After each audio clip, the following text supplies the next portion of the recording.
नमस्कार, स्वागत आपका अनादि टीवी पर। मैं हूं आपके साथ पारुल। कार्यक्रम आपका शहर आपकी खबर देख रहे हैं आप, लेकिन कार्यक्रम की शुरुआत उससे पहले सबसे अहम और ज़रूरी बात, कोविड गाइडलाइन का पालन। मैं और अनादि टीवी की पूरी टीम कोविड गाइडलाइन का पालन कर रहे हैं, मास्क पहनकर काम कर रहे हैं और उम्मीद करते होंगे कि आप भी इस महामारी को समझ रहे होंगे। गंभीर परिस्थिति में आपको किस तरह से अपने आप को बचाना है, अपने परिवार का ध्यान रखना है, इन सब बातों का आप ध्यान रख रहे होंगे। चलिए अब कार्यक्रम की शुरुआत करते हैं। बात करेंगे उन 5 तस्वीरों की। सबसे पहले वो 5 तस्वीर आप देख लीजिए जिनको लेकर आज हम बात करने वाले हैं। बड़ी खबरें हैं जिन पर हमारी नजर भी होगी। 5 तस्वीरें। सबसे पहले बात करेंगे मध्य प्रदेश सरकार के इस फैसले पर, जिसके बाद सियासत शुरू हो गई है। दूसरी खबर में बात राजधानी भोपाल में वैक्सीनेशन की धीमी पड़ती रफ्तार की। तीसरी खबर में बात होगी हमीदिया से चोरी हुए रेमडेसिविर इंजेक्शन की, जिनमें से 6 इंजेक्शनों के दिल्ली में मरीजों को लगाए जाने की भी खबर है। चौथी खबर में बात अशोकनगर से होगी, जहां बीजेपी विधायक और कोरोना संक्रमितों के बीच पहुंचे और उनका हौसला बढ़ाने की कोशिश की। पांचवी और आखिरी खबर में बात करेंगे छत्तीसगढ़ की, जहां कोरोना संक्रमण के बीच मार्च माह के बाद पहली बार राहत की खबर निकलकर सामने आई है। यहां एक दिन में संक्रमितों से ज्यादा मरीज ठीक हुए हैं। तो शुरू करते हैं खबरों का सिलसिला प्रदेश के 47 जिलों में ऑक्सीजन प्लान के ऐलान और सियासत से। तो कोरोना महामारी के दौरान सबसे बड़ा संकट ऑक्सीजन की उपलब्धता का है। मध्य प्रदेश सरकार अन्य राज्यों के प्लांट्स से अस्पताल की मांग को पूरा कर रही है।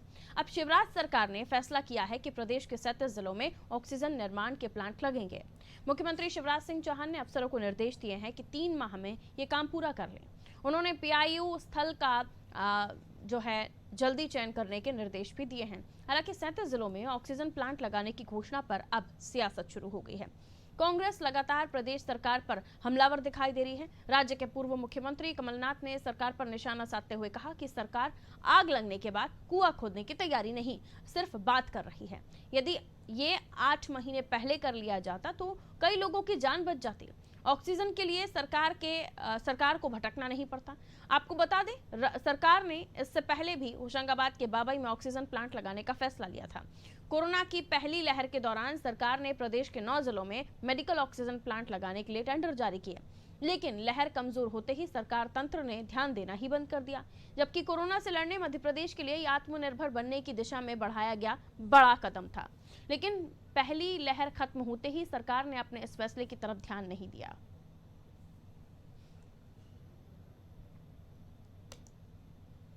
तो देखिए, प्लांट लगाने की बात और उस पर हो रही सियासत, और कमलनाथ पूर्व मुख्यमंत्री, उनका कहना है कि सरकार जो है या तंत्र जो है वो कुआं खोदने का प्रयास नहीं कर रहे हैं, बल्कि उसके बारे में अभी बात कर रहे हैं।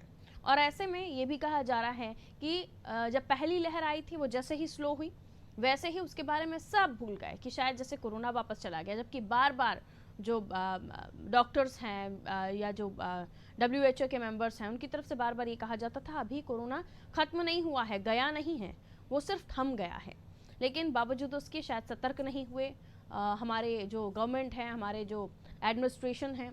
अगर ये सतर्क हो जाते, उसी समय डिसीजन लिए जाते, या जो बातें उस वक्त कही जा रही थी कि प्लांट लगाने की बात उस वक्त भी कही जा रही थी, जो आत्मनिर्भर भारत बनाने की तरफ भी एक बड़ा कदम था, तो शायद उस वक्त अगर ये काम शुरू हो गया होता और रफ्तार से करवाया होता, तो आज हमें किसी और से लेना नहीं पड़ते ऑक्सीजन, किसी राज्य से मांगना नहीं पड़ते। लेकिन इस वक्त हालात ये हैं कि हमें दूसरे राज्यों से अपने प्रदेश में ऑक्सीजन की आपूर्ति के लिए हाथ फैलाने पड़ रहे हैं। ये सत्य है अगर इसी तरह इसको कहा जाए तो। मनोज वर्मा जी हमारे पॉलिटिकल एडिटर हैं, हमारे साथ इस वक्त फोन लाइन पर मौजूद हैं। एक बड़ा फैसला अब लिया जा रहा है कि 37 जिलों में ऑक्सीजन प्लांट लगाए जाएंगे, ऑक्सीजन प्लांट का निर्माण होगा। इससे पहले जब कोविड फेज 1 को हम देख रहे थे, तब भी स्टार्टअप की बात की गई थी, जो आत्मनिर्भर भारत की तरफ एक बड़ा कदम था। अब इस पर सियासत इसलिए हो रही है क्योंकि कांग्रेस को बैठे बिठाए एक बड़ा मुद्दा मिल गया है, और जाहिर है विपक्ष का काम है बोलना, और फिर तो जनता की जान पर बनाई है, तो जाहिर है सर अब इस पर सियासत भी होगी। लेकिन अब जो 37 प्लांट लग रहे हैं उसको लेकर आपका क्या सोचना है, क्या राय है? और इसके अलावा जो कांग्रेस सियासत कर रही है, ऐसे टाइम पर क्या इस तरह की सियासत से कुछ हासिल हो पाएगा? जाहिर सी बात है, अगर पहले कांग्रेस की सियासत की बात करें तो विपक्ष का काम है सवाल उठाना। लेकिन जिस प्रकार से हम देख रहे हैं कि कांग्रेस के कई सारे नेताओं ने पहल की। विवेक तनखा की बात करें कि जबलपुर के लिए उन्होंने ऑक्सीजन की व्यवस्था की, कैलाश विजयवर्गीय की बात करें इंदौर के लिए उन्होंने ऑक्सीजन की व्यवस्था की। भोपाल की बात करें तो महापौर आलोक शर्मा ने आज शमशान घाटों के लिए लकड़ी की व्यवस्था की, ताकि एम्बुलेंस की व्यवस्था की। इंडिविजुअल व्यवस्था सारे लोग करते जा रहे हैं नेता, लेकिन सवाल भी उठा रहे हैं। और दूसरी एक बात है ऑक्सीजन की। सितंबर में जब पहला पीक था, जब पूरे देश में 95,000 के आसपास मरीज थे, और कल की स्थिति में 3.25 लाख मरीज हैं, तो जाहिर सी बात है कि कंजम्पशन 3 गुना ज्यादा बढ़ गया, बेडों की कमी है। पिछले साल सरकार जब बनी थी भोपाल मध्य प्रदेश में बीजेपी की, तब शिवराज सिंह चौहान ने कहा था कि बाबई में एक ऑक्सीजन प्लांट डालेंगे आत्मनिर्भर भारत के तहत। लेकिन सवाल यही है कि 1 साल के अंदर ब्यूरोक्रेसी की लापरवाही के कारण उसमें एक ईंट भी नहीं लगी, प्लांट लगना तो दूर की बात है। अब जो नए ऑक्सीजन प्लांट की बात की जा रही है, केंद्र सरकार भी बात कर रही है, लेकिन ये ऑक्सीजन प्लांट अगर छोटे स्तर से भी लगाए जाएंगे तो कम से कम इनमें 1 महीने से लेकर 3 महीने तक का समय लगेगा। इन 1 से 3 महीने तक ऑक्सीजन की स्थिति क्या है सबको पता है। मरीजों का आंकड़ा जिस प्रकार से बढ़ता जा रहा है, हम देख रहे हैं कि राजस्थान सरकार ने कहा था लॉकडाउन नहीं लगाएंगे, लेकिन मध्य प्रदेश से लंबा लॉकडाउन उन्होंने 3 मई तक का लगा दिया। दिल्ली में 7 दिन का लॉकडाउन है। हमारे यहाँ कोरोना कर्फ्यू की बात हो रही है, वहाँ टोटल लॉकडाउन लगा दिया गया। स्थितियां जिस प्रकार बिगड़ती जा रही है, मध्य प्रदेश की बात करें 12,500 पेशेंट कल की स्थिति में थे, और संभावना जताई जा रही है कि 30 अप्रैल या 7-8 मई के आसपास तक सेकंड पीक आएगा। जब तक हो सकता है कि 25,000 मरीज प्रतिदिन मध्य प्रदेश में निकलने लगे, और भोपाल इंदौर का ये आंकड़ा 2,500 से 3,000 हो जाएगा। ऐसी स्थिति में जब आज की स्थिति में हमको ऑक्सीजन की जरूरत है, तो हम आग लगने के बाद कुआं खोदने की प्रोसेस में हैं। जाहिर सी बात है, हम ये कह सकते हैं कि सरकार ने एक अच्छा कदम उठाया, लेकिन कोशिश ये की जाना चाहिए। उत्तर प्रदेश का उदाहरण हमारे सामने है कि लखनऊ मेडिकल कॉलेज के अंदर 1 सप्ताह के अंदर एक रेडीमेड ऑक्सीजन प्लांट तैयार कर दिया गया योगी सरकार की ओर से। तो ऐसा कुछ काम मध्य प्रदेश सरकार करे, जो ऑक्सीजन बनाने वाले या ऑक्सीजन प्लांट बनाने वाले लोग हैं उनसे संपर्क किया जाए कि भले वो मुंह मांगा पैसा ले लेकिन अगर उनके पास रेडीमेड ऑक्सीजन प्लांट तैयार है, जिसको केवल आपको लाकर इंस्टॉल करना है, और 1 सप्ताह के अंदर अगर वो शुरू हो सकता है, तो सरकार को वहां फोकस करना चाहिए। हमने देखा ऑक्सीजन कंसंट्रेटर मशीन की जो बात हो रही है, तो कांग्रेस के विधायक लक्ष्मण सिंह की पत्नी रूबीना ने सबसे पहले इस ओर सरकार का ध्यान दिलाया था। इसके बाद मध्य प्रदेश सरकार जागी और 2,000 से ज्यादा मशीनों का ऑर्डर दिया, और 600 मशीनें आ भी चुकी है। तो कम से कम 600 मरीजों को रोज वो बचा रही है मशीन। तो ऐसे इनिशिएटिव जिन अफसरों को मध्य प्रदेश सरकार ने जिम्मा दे रखा, मुख्यमंत्री की मंशा ठीक है, उन्होंने केंद्रीय रक्षा मंत्री से बात की, आज सेना के अफसरों से बात की, और सेना के अफसरों ने भरोसा दिलाया है कि इंदौर, भोपाल, जबलपुर, ग्वालियर जहां जहां सेना के पास बेड है वो राज्य सरकार को प्रोवाइड कराएंगे, उनके डॉक्टर भी देंगे, नर्सें भी देंगे। जी। लेकिन जिन अधिकारियों की जिम्मा यही है, तो वो अधिकारी क्या कर रहे हैं? वो अधिकारी इंतजार कर रहे हैं कि मुख्यमंत्री कोई आदेश दे उसको इम्प्लीमेंट करे, जबकि होना ये चाहिए था कि अधिकारियों की ये ड्यूटी बनती कि वो मुख्यमंत्री को बताते कि हम ऑक्सीजन का इंतजाम यहाँ से कर सकते हैं, रेमडेसिविर इंजेक्शन यहाँ से ला सकते हैं। और ये जो प्रचार की बात हो रही है, अगर हम कल का देखें तो इंदौर से जब ऑक्सीजन भोपाल भेजे गए थे इंजेक्शन, तो कुछ इंजेक्शन हेलीकॉप्टर से भेजे गए, कुछ बाय रोड भेजे गए। तो आपको अगर सारे इंजेक्शन बाय रोड लाना थे तो सारे फिर हेलीकॉप्टर में पैसा क्यों लगाया आपने? और अगर हेलीकॉप्टर आपने किया था तो सारे इंजेक्शन हेलीकॉप्टर से भेजते जाते, बाय रोड भेजने की क्या जरूरत थी? तो ये इस प्रकार के जो तुगलकी फैसले हैं। एक तरफ मध्य प्रदेश सरकार ने ये कहा है कि जो ऑक्सीजन के प्लांट सिलेंडर हैं या ऑक्सीजन के जो टैंकर है उनको एम्बुलेंस का दर्जा दिया है, यानी किसी टोल नाके पे उनको नहीं रखना है। 24 घंटे थे। कल ही हमने देखा इंदौर में एक टैंकर 700 किलोमीटर का सफर करके पहुंचा, लेकिन प्रचार की लालसा में भाजपाइयों ने उस टैंकर को रोक लिया, उसके आगे नारियल फोड़ा, अगरबत्ती जलाई, फोटो खिंचवाए, वीडियो बनवाए, और 1 घंटा उस टैंकर को रोके रहा। और उस 1 घंटे अगर कोई ऑक्सीजन का कोई मरीज है उससे पूछिए, हम शहडोल का उदाहरण है कि दमोह में ऑक्सीजन का सिलेंडर खराब हो गया, जब तक वो शहडोल पहुंचता 16 मरीज तड़प तड़प कर जान दे चुके थे। तो ये जो मूर्खतापूर्ण रवैया है नेताओं का कि प्रचार की भूख है उनको, अगर उनको ऑक्सीजन के सिलेंडर के साथ भी फोटो खिंचाना है, ऑक्सीजन के टैंकर के साथ भी उनको फोटो खिंचाना है, तो ये जो प्रवृत्ति है सरकार को सबसे पहले इस पर भी रोक लगाई जाना चाहिए। बिल्कुल।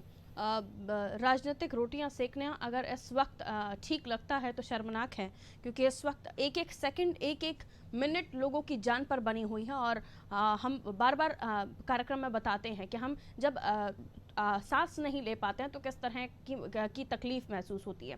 फिर ये लोग तो पेशेंट हैं जिन्हें ऑक्सीजन की सख्त ज़्यादा ज़रूरत है, जिनके लिए बेड्स पर इंतज़ाम किए गए हैं, ऑक्सीजन की कमी होना। लेकिन मनोज सर, संक्षेप में एक चीज़ और मैं आपसे समझना चाहूँगी। जिस तरह से अब ये प्लांट लगाने की बात की जा रही है, यूपी में भी बीजेपी की सरकार है, तो वहाँ से अब तक तो सबक ले ही लेना चाहिए था, या हम और आप डिस्कस करें उससे पहले सरकार के पास ये आइडियाज़ होने चाहिए। बिल्कुल निश्चित तौर पे जो मैं कह रहा था वरुण कि हम देखते हैं, हम इस देश में रहते हैं कि जब अंतिम यात्रा पे कोई व्यक्ति जाता है, वो किसी धर्म, समाज, संप्रदाय, पंथ का हो, जी। हम लोग साइड में हो जाते हैं, उसको रास्ता देते हैं और उसके लिए दुआ मांगते हैं। बिल्कुल। तो हम ऐसे कैसे हो गए हैं कि हम अस्पतालों में हम पसीज नहीं रहे हैं, हम काला बाजारी कर रहे हैं, हम गैस सिलेंडरों की काला बाजारी, हम ऑक्सीजन सिलेंडर की काला बाजारी कर रहे हैं, हम नकली इंजेक्शन बेच रहे हैं, हम नकली प्लाज्मा बेच रहे हैं, हमको फोटो खिंचवाना है ऑक्सीजन टैंकरों के सामने, हमको 2 दवाई के पत्ते लोगों को देना, उसके साथ फोटो खींचना है। तो ये जो प्रवृत्ति हो रही है, मुझे लगता है इस पर भी लोगों को गंभीरता से गहन चिंतन मनन करना चाहिए। बिल्कुल, बहुत शुक्रिया मनोज जी जानकारी देने के लिए और इस पूरे टॉपिक को बहुत अच्छे से समझाने के लिए, क्योंकि महामारी का समय है और इस वक्त सियासत ना हो, राजनीति ना हो और कम से कम राजनीतिक रोटियां ना सीखें इस मामले में, तो बहुत ज़्यादा अच्छा होगा। क्योंकि आप उन परिवारों से पूछें, उन मरीजों से पूछें जिनके ऊपर ये बीत रही है। गनीमत है कि आप लोग ठीक ठाक बैठे हुए हैं और अगर ठीक ठाक अच्छे से रहें, ये भी आप चाहते ही होंगे, तो ऐसी चीज़ें ना हो, ये राजनेताओं से हमारी भी गुजारिश है। चलिए आगे बढ़ते हैं। मध्य प्रदेश की राजधानी भोपाल में कोरोना महामारी की रफ्तार लगातार बढ़ रही है। वैक्सीनेशन की रफ्तार धीमी होती नजर आ रही है। शहर में पिछले हफ्ते तक एक दिन में 14-15 हजार लोग टीका लगवाने पहुंच रहे हैं, लेकिन अभी आंकड़ा घटकर 8-9 हजार पर सिमट गया है। रविवार को शहर के करीब 10 केंद्रों पर सिर्फ 510 लोग ही टीका लगवाने पहुंचे। हालांकि स्वास्थ्य विभाग के अधिकारी इसके पीछे लॉकडाउन को वजह मान रहे हैं, जबकि प्रशासन ने टीका लगवाने के लिए लॉकडाउन में छूट दी है। स्वास्थ्य विभाग के अधिकारियों का मानना है कि उनके विभाग के अलावा राजस्व विभाग, नगर निगम भी टीकाकरण में योगदान दे रहा है, लेकिन तीनों विभाग अपने क्षेत्र और सीमाओं के हिसाब से काम कर रहे हैं। अब हम सिंक्रोनाइज्ड सिस्टम से एक साथ मिलकर काम करेंगे ताकि टीकाकरण की रफ्तार को बढ़ाया जा सके। इससे ज्यादा लोग टीकाकरण करवाएंगे। तो देखिए, जैसे जैसे मरीजों की संख्या बढ़ रही है, वैसे वैसे टीकाकरण का जो अभियान है वो स्लो मोशन में दिखाई दे रहा है। 510 लोग ही टीका लगवाने पहुंचे 10 केंद्रों पे, अपने आप में सोचने वाली बात है। कहाँ एक वक्त उत्सव मनाने की बात की जा रही थी और जैसे मरीज बढ़े, इसे लॉकडाउन भी एक वजह माना जा रहा है, जबकि सरकार ने जो टीका लगवाने जा रहे लोग हैं उनको छूट दी हुई है। वैभव गुप्ता जानकारी दे रहे हैं, विशेष संवाददाता फोनलाइन पर इस वक्त मौजूद हैं। कहाँ हजारों की संख्या में टीके लग रहे थे वैभव, अब कहाँ 510 की संख्या 10 केंद्रों से निकलकर सामने आ रही है, तो अपने आप में ये बताती हैं कि कोरोना का डर तो है ही। लोग ये सोच रहे हैं कि हम अगर बाहर नहीं निकलेंगे तो कोरोना से बच जाएंगे, लेकिन वैक्सीनेशन में जो रफ्तार कम हो रही है वो शायद वजह यही है कि लोग नहीं पहुंच रहे हैं वैक्सीनेशन के लिए, जो रजिस्ट्रेशंस होने थे वो नहीं हो रहे हैं। ये डर तो है, लेकिन शायद अभी एक और जागरूकता अभियान इस मामले में चलाना चाहिए कि कोरोना तो है, आपको लॉकडाउन में रहने के लिए कहा जा रहा है, प्रिकॉशन के साथ आप टीका लगवाने जा सकते हैं, जिसके बाद कोरोना से फाइट करना और आसान हो जाएगा। इसे एक और अभियान के तहत लेना होगा, तभी तो हम टीकाकरण अभियान को पूरा कर पाएंगे।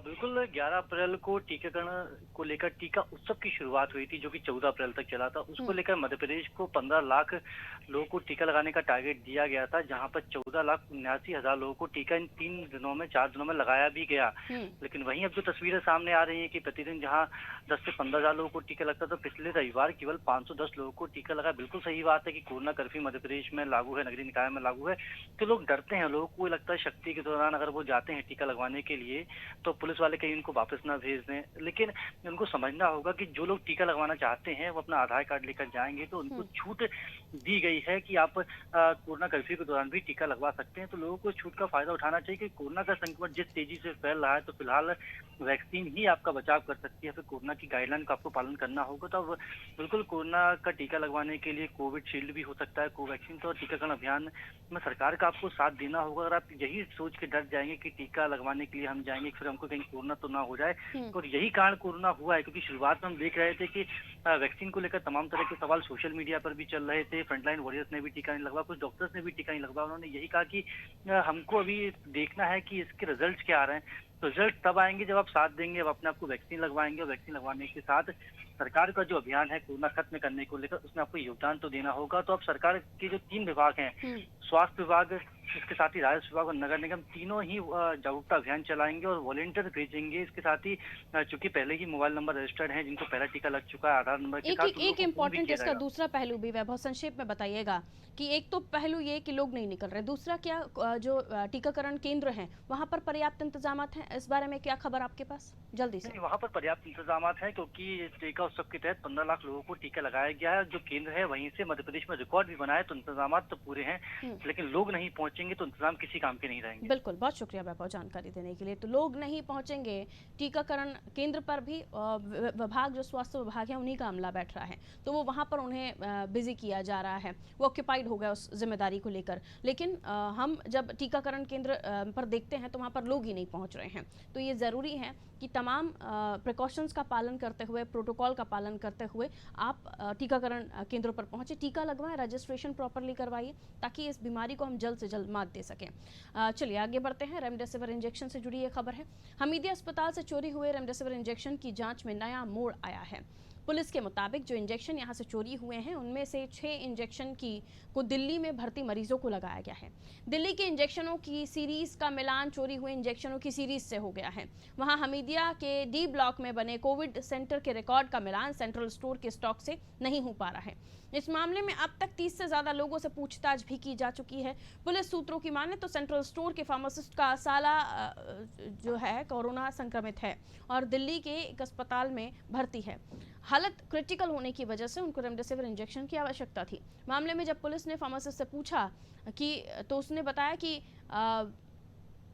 डी ब्लॉक से 6 इंजेक्शन रेमडेसिविर का उसे इशू कराया गया था और वो क्रांति एक्सप्रेस के जरिए इंजेक्शन लेकर दिल्ली पहुंचा था और इंजेक्शन देने के बाद वो अगली सुबह फिर ट्रेन पकड़कर भोपाल आ गया। साथ ही फार्मासिस्ट ने बताया कि जब पुलिस ने दिल्ली के अस्पताल से इंजेक्शन की सीरीज मंगवाई तो उसका मिलान स्टोर से गायब हुए इंजेक्शन की सीरीज से हो गया, जबकि डी ब्लॉक के नर्सिंग स्टाफ का कहना है कि उन्होंने फार्मासिस्ट को रेमडेसिविर इशू नहीं किया। बता दें रविवार को हमीदिया अस्पताल में बने दवाइयों के स्टॉक रूम में 863 रेमडेसिविर इंजेक्शन की चोरी हो गई थी। मामला सामने आने के बाद कोईफिजा पुलिस जांच में जुट गई। मामले में खुलासे के लिए पुलिस अस्पताल के कर्मचारियों से अब पूछताछ और कर रही है। वैभव लगातार हमारे साथ बने हुए इस खबर पर भी। हमीदिया अस्पताल से चोरी हुए इंजेक्शन का पता चलता है कि दिल्ली में पहुंचकर उन्हें इंजेक्शन को किसी पेशेंट को लगाया गया, जिसका जो स्टॉक से मिलान करने के बाद वो पता चलता है कि वो दिल्ली में इशू ही नहीं हुए थे। अब यहाँ से गायब हुए, क्योंकि ये तो हो गई 6 टीकों की संख्या, 6 इंजेक्शन की बात, लेकिन बाकी इंजेक्शन कहाँ गए? ये पूरी जानकारी जो पुलिस है या सिस्टम है वो कब तक जुटा पाएगा? जिसको हम जीवन से जोड़कर देख रहे हैं उसी इंजेक्शन का गायब होना, चोरी होना अपने आप में बड़ा सवाल खड़ा करता है। हाँ बिल्कुल, सवाल बहुत बड़ा है। इस मामले को लेकर 8 डॉक्टर, उसके साथ ही 30 हमीदिया के जो कर्मचारी, उनसे लगातार पूछताछ क्राइम ब्रांच के द्वारा की जा रही है। पूछताछ के दौरान ही सामने आया कि जो फार्मासिस्ट था दवा स्टोर का, उसका साला दिल्ली में भर्ती था, वो भी चूंकि कोरोना संक्रमित था, तो उसके इलाज के लिए यहाँ से इंजेक्शन लेकर करीबन 5 इंजेक्शन दिल्ली गए थे, चूंकि एक रजिस्ट्रेशन नंबर होता है हर एडमिनिस्ट्रेटिव इंजेक्शन के पास, तो वहां से ये रिकॉर्ड का जब मिलान किया गया तो उसके बारे में पता चला। लेकिन इस बीच एक खबर और भी है, 856 इंजेक्शन गायब होने की खबरें आ रही हैं, लेकिन जो मांग की गई थी वो करीबन 550 इंजेक्शन की थी और 438 जो इंजेक्शन है वो सप्लाई किए गए थे। तो 850 जो 856 इंजेक्शन है उसके बारे में अब तक कोई डेटा ही नहीं मिल रहा कि जब इंजेक्शन वहां पर पहुंचे ही नहीं है तो इतने इंजेक्शन चोरी कैसे हो सकते हैं। तो क्राइम ब्रांच हर एक उस व्यक्ति से बात कर रही है, कॉल डिटेल खंगाले के साथ ही जो डॉक्टर से बातचीत की गई है उनका बयान के साथ मिलान भी किया जा रहा है कि एक इंजेक्शन दिल्ली तक पहुंचे हैं तो बाकी इंजेक्शन कहाँ गए। तो सरकार, इसके साथ ही चूंकि चिकित्सा शिक्षा मंत्री विश्वास सारंग लगातार इस मामले पर निगाहें जमाए हुए, भोपाल कलेक्टर भी इस मामले में लगातार क्राइम ब्रांच के अधिकारियों से बातचीत कर रहे हैं, तो ऐसा अंदेशा है कि जल्द से जल्द इस पूरे मामले का खुलासा हो सकता है। चलिए, बहुत शुक्रिया जानकारी के लिए। आगे बढ़ेंगे, बात करेंगे कोरोना महामारी से जुड़ी हुई खबर है। देखिए, अब खबरें जो है बुलेटिन में जो हम खबरें ले रहे हैं वो लगभग कोरोना से ही जुड़ी हुई मिलती हैं, क्योंकि मामले ही इतने बढ़ गए हैं। मध्य प्रदेश ही नहीं, पूरा देश कोरोना महामारी से लड़ रहा है। कोरोना संक्रमित मरीजों के हौसले जैसे जैसे टूट रहे हैं वैसे वैसे ही कोरोना वायरस को आक्रामक होने की शक्ति मिल रही है। कोरोना वायरस के इन्हीं हौसलों को परास्त करने के लिए अशोकनगर विधायक का नया रूप सामने आया है। अशोकनगर से बीजेपी विधायक जजपाल कोरोना पीड़ितों को हिम्मत दिलाने के लिए लाइफलाइन अस्पताल पहुंचकर मरीजों का मनोबल बढ़ाते हुए दिखाई दिए। इस दौरान विधायक ने गाना गाकर मरीजों की हिम्मत बढ़ाई। विधायक को अपने बीच पाकर मरीजों का हौसला बढ़ा। मरीजों ने भी विधायक के सुर में सुर मिलाए, जमकर मस्ती भी हुई। निजी अस्पताल में बने इस कोरोना केयर सेंटर में विधायक जजपाल सिंह ने मरीजों के साथ लंबा समय बिताया। कोरोना से जंग जीतने की बात भी जजपाल सिंह जज्जी कहते हुए नजर आए। बुंदेल सिंह संवाददाता फोन लाइन पर इस वक्त हमारे साथ जुड़े हुए हैं। बुंदेल, ये अपने आप ही में देखने के बाद ये तस्वीर काफ़ी स्ट्रॉन्ग फीलिंग पैदा करती है कि एक तरफ मरीज हम देख रहे हैं जहां उनके परिवार वालों का एक तरह से हौसला टूटता हुआ दिखता है। मरीज बेड पे जा रहा है तो वो ऑटोमेटिकली आधा अपने आप को ख़त्म मान ले रहा है, और उसके बाद जजपाल या और अन्य लोग भी अगर इस तरह की चीज़ें करते हैं, जजपाल सिंह जज्जी पहुंचे हैं, ये भले ही वो कोई इंजेक्शन नहीं लगा पाए, कोई दवाई नहीं लिख पाए, लेकिन उनका इस तरह से लोगों के साथ व्यवहार करना, उनका हौसला बढ़ाना, ये कहीं ना कहीं एक पॉजिटिविटी है जिसे हर पॉलिटिशियन को, हर जो नेता जहां जा सकता है वहां करना चाहिए। बिल्कुल बिल्कुल, मैं आपको बता दूं कि स्थानीय विधायक जजपाल सिंह जज्जी क्षेत्र की जनता या स्वास्थ्य को लेकर तब से ही बेहद सक्रिय हैं जब कोरोना ने पहली बार दस्तक दी थी, और इस महामारी को रोकने के लिए विधायक जजपाल सिंह जज्जी सदा ही जनता के बीच में जाते हैं। शायद प्रदेश का पहला ऐसा विधायक होगा जो इतना संवेदनशील है अपनी जनता के लिए। हाल ही में एक वीडियो जिसमें खुद विधायक जजपाल सिंह जज्जी कोरोना पीड़ितों के अस्पताल के बाहर जाकर उनका हौसला अफजाई कर रहे हैं। साथ ही एक संदेश उन तमाम लोगों को दे रहे हैं जो कोरोना से पीड़ित हैं। यदि हम बीमारी भी है, हम इससे निपटने में सक्षम हैं। बात की जाए जजपाल सिंह जज्जी की तो वे खुद इस कोरोना से ग्रस्त होकर स्वस्थ हुए हैं और फिर एक आशा की लकीर बनकर जनता और मरीजों के बीच जा रहे हैं। बिल्कुल, बहुत शुक्रिया बुंदेल तमाम बातचीत के लिए। तो एक अच्छी कोशिश उनकी तरफ से की गई है। एक तरफ कोरोना मरीजों से लोग दूर भाग रहे हैं, लोगों को डर लग रहा है। जब फर्स्ट फेज आया था तब हमने तो ये तक देखा था कि लोग अपने अगर घर में ही किसी को कोरोना हो जाता तो किस तरह से दूरी बना ले रहे थे, रिश्ते खत्म होते हुए नजर आ रहे थे, संवेदनाएं खत्म होती हुई नजर आ रही थी। खैर, छत्तीसगढ़ की बात करेंगे। छत्तीसगढ़ में कोरोना संक्रमण के बीच थोड़ी राहत देने वाली खबर निकलकर सामने आई है। अप्रैल महीने में पहली बार संक्रमित मरीजों से ज्यादा ठीक होने वाले मरीजों की जो आंकड़ा है वो रहा है। रविवार को 42,652 टेस्ट किए गए, जिनमें 12,345 नए संक्रमित मरीज मिले। एक दिन में 14,075 लोग कोरोना को मात देकर ठीक हुए हैं, जिसके बाद प्रदेश में अब तक 4,10,913 मरीज जो है कोरोना को मात दे चुके हैं। इनमें से 90,000 से ज्यादा मरीज अप्रैल में ठीक हुए। इतना ही नहीं, 4 लाख से अधिक स्वस्थ भी हुए। मरीजों में से 2,98,000 से ज्यादा होम आइसोलेशन में इलाज करा रहे हैं। 1,12,000 से अधिक मरीज अस्पताल में इलाज के लिए एडमिट हैं। अकेले रायपुर में पिछले एक हफ्ते में 20,000 से अधिक मरीज स्वस्थ हुए। हालांकि प्रदेश में हर रोज हो रही 100 से अधिक मौतें बीमारी की भयावहता को बढ़ा रही हैं। रविवार को भी प्रदेश भर में 170 मरीजों की मौत हुई। शनिवार को, शुक्रवार को 138 लोगों की मौत हुई। गुरुवार को 105 लोगों की जान गई। मुख्यमंत्री भूपेश बघेल ने कलेक्टरों को अधिक संक्रमण वाले गांव में एक एक व्यक्ति का टेस्ट करने को कहा है। खदान और उद्योग वाले इलाके में भी सघन जांच अभियान चलाया जा रहा है। एयरपोर्ट, रेलवे स्टेशन, अंतर्राज्यीय सीमाओं पर चेक पॉइंट बनाकर लोगों की जांच होगी। जरूरत पड़ने पर उन्हें क्वारंटीन या आइसोलेट किया जाएगा। साथ ही जिलों को कहा गया है कि वो अंतर्राज्यीय सीमाओं को सील कर दें। संवाददाता जितेंद्र फोन लाइन पर इस वक्त हमारे साथ मौजूद हैं। जितेंद्र, छत्तीसगढ़ में जिस तरह से आंकड़े आ रहे हैं उसी तरह से लोगों के ठीक होने का सिलसिला भी चल रहा है। अब ये अच्छी बात है कि लोग ज़्यादा तादाद में दुरुस्त हो रहे हैं, ठीक होके घर जा रहे हैं, लेकिन मौतें भी कम नहीं हो रही हैं। इसलिए एक संतुष्टि वाली खबर ये कि लोग ठीक हो रहे हैं, वापस घर जा रहे हैं। ज़्यादा संख्या ठीक होने वालों की है बनस्पत जो संक्रमित हो रहे हैं उनकी, लेकिन मौतों का आंकड़ा ये बताता है कि भयावहता बहुत है, अभी भी कोरोना की डर बहुत है लोगों में। जी, मैं बता दूं कि छत्तीसगढ़ में लगातार कोरोना संक्रमण बढ़ते जा रहे हैं, जिस कड़ी में मृत्यु की दर भी लगातार बढ़ती जा रही है। 24 घंटे में 170 कोरोना पॉजिटिव मरीज की डेथ हो चुकी है। और बता दूं रिकवरी रेट भी अपने यहाँ 30% से करीब अधिक है, जो लगातार ठीक हो रहे हैं और घर भी जा रहे हैं। जैसे कि बता दूं कि लगातार रायपुर में लगातार कोरोना संक्रमण बढ़ती जा रही है, जो कि रेलवे स्टेशन, एयरपोर्ट में चेक भी किया जा रहा है। लगातार बाहर से आने वाले के ऊपर भी चेकिंग किया जा रहा है। और इसी कड़ी पे जांजगीर चांपा जिले में भी लगातार कोरोना संक्रमण लगातार बढ़ रहे हैं और यहाँ भी चेकिंग लगातार की जा रही है। बता दूं कि लगातार कोरोना संक्रमण बढ़ते हुए भी टेस्ट किट भी बढ़ाया गया है। यहाँ जांजगीर चांपा जिले में भी और छत्तीसगढ़ में पूरी तरह से बता दूं कि लगातार यहाँ कोरोना संक्रमण बढ़ते जा रहे हैं। इसके हुए देखते हुए भी यहाँ कोरोना के आंकड़े लगातार बढ़ रहे हैं। बहुत शुक्रिया जानकारी के लिए जितेंद्र।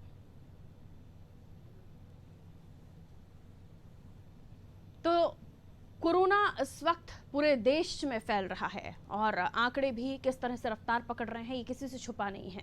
इसलिए सिर्फ हमें कोरोना से बचने के लिए जो कोरोना प्रोटोकॉल है, गाइडलाइंस है, उनका पालन करना है, SOPs बताए गए हैं, उनका पालन करना है। इसी के साथ जब बात कोरोना की हो रही हो तो निवेदन तो यही, अपील तो यही कि मास्क लगाइए, अपना ध्यान रखिए, अपने परिवार का ध्यान रखिए, सुरक्षित रहिए। ज़रूरी नहीं हो तो घरों पर ही रहिए जितना हो सके। हाँ, टीका लगवाने ज़रूर जाइए, ये भी आप, क्योंकि आप जो आंकड़े आ रहे हैं वो ये बताते हैं कि टीकाकरण अभियान स्लो पड़ गया है, लेकिन टीका लगवाना बहुत ज़रूरी है। ध्यान रखिए अपना। मुझे दीजिए इजाज़त। नमस्कार।